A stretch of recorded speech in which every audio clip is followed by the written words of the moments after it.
أتلو القرآن وأرتله كل أوان أتأمله كي أفهمه فهو ضياء في الوجدان أنا طفل أتلو القرآن وأرتله كل أوان بسم الله الرحمن الرحيم الحمد لله رب العالمين الرحمن الرحيم مالك يوم الدين إياك نعبد وإياك نستعين اهدنا الصراط المستقيم صراط الذين أنعمت عليهم غير المغضوب عليهم ولا الضالين.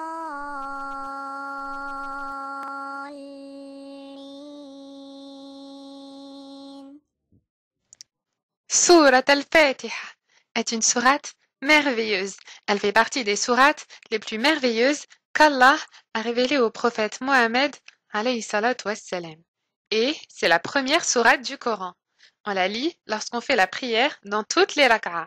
Moi, j'aime beaucoup Surat al-Fatiha. Il y a de très beaux doigts dans cette sourate et je ressens avec elle qu'Allah me regarde et m'écoute quand je la lis. Et j'aime beaucoup, beaucoup ce sentiment. بسم الله الرحمن الرحيم Allah, Ar-Rahman et Ar-Rahim sont les noms d'Allah. Exalté soit-il. Allah est le seul Dieu et il est celui que l'on adore. C'est notre Dieu qui nous a créés et c'est lui le très puissant qui est capable de faire n'importe quelle chose. C'est lui qui nous voit, qui nous écoute et qui connaît tout sur nous. Et c'est notre Dieu qui nous aime. Mais que veulent dire les noms d'Allah? Ar-Rahman, Ar-Rahim. Ar-Rahman et Ar-Rahim viennent de la miséricorde, car Allah, exalté soit-il, il nous aime et il est tendre envers nous, et même qu'il attend chaque nuit qu'on l'invoque et qu'on lui demande ce que l'on veut, et il nous pardonne lorsqu'on fait des erreurs et qu'on lui demande pardon. Donc c'est Ar-Rahman parce qu'il offre sa miséricorde à toutes les personnes, et c'est Ar-Rahim parce qu'il offre sa miséricorde qu'aux musulmans le jour du jugement dernier.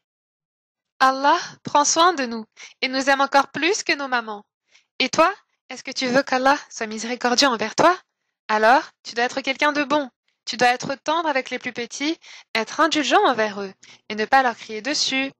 Et aussi, être bon envers les animaux, ne pas les taper ou les blesser.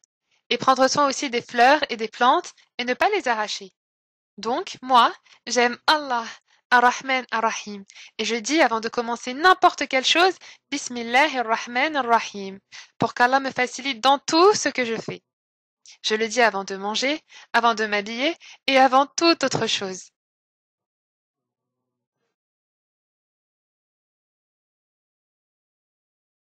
Allah, exalté soit-il, nous a donné beaucoup, beaucoup de belles choses. Il nous a donné des yeux, des oreilles, le nez, les mains et encore d'autres belles choses. Prends une feuille, un crayon et dessine une maison. Et ensuite, ferme les yeux et dessine-la avec les yeux fermés. Est-ce que tu seras capable de la dessiner de la même manière? Les yeux sont un bienfait d'Allah, parmi tant d'autres. Sans elles, on n'aurait pas la capacité de voir. Les mains et les pieds sont aussi des bienfaits d'Allah. Prends une boîte et écris dans des feuilles ce qu'Allah t'a donné. Puis, plie-les et mets-les dans une boîte et rappelle-toi de prendre chaque jour une feuille de la boîte et lis les bienfaits que tu as écrits et dis Alhamdulillah pour ces bienfaits. Donc, on doit remercier Allah pour tous ses bienfaits. Si quelqu'un te donne un cadeau, tu le remercies, n'est-ce pas? Eh bien, c'est la même chose pour Allah. On le remercie pour tous ses bienfaits et on dit Alhamdulillah, qui veut dire merci Allah. Merci à toi Allah, Dieu de toutes les personnes, Dieu de toutes les créatures.